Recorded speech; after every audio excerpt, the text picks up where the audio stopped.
প্রিয় সুধী, আসসালামু আলাইকুম। আপনাদের কারো যদি এই কোয়েল পাখির জিরো বাচ্চা থেকে শুরু করে বড় কোয়েল পাখি লাগে আমাদের সঙ্গে যোগাযোগ করবেন, এবং যদি কারো মুরগির বাচ্চাও লাগে আমাদের সঙ্গে যোগাযোগ করবেন। আমরা মুরগির বাচ্চা, কোয়েল পাখির বাচ্চা এবং যে কোনো জাতের মুরগির বাচ্চা এবং হাঁসের বাচ্চা যদি কারো লাগে আমাদের স্ক্রিনে দেওয়া ফোন নম্বরে যোগাযোগ করবেন। প্রয়োজনে 01701564070 স্ক্রিনে নাম্বারটি, ফোন নম্বরটি দেওয়া আছে, আপনারা যোগাযোগ করবেন।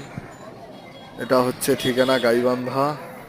তো সবাই ভালো থাকবেন, এবং আমাদের ভিডিওগুলো যদি ভালো লাগে এবং বিভিন্ন জাতের এবং বিভিন্ন পশু পাখির ভিডিও পেতে আমাদের চ্যানেলটি সাবস্ক্রাইব।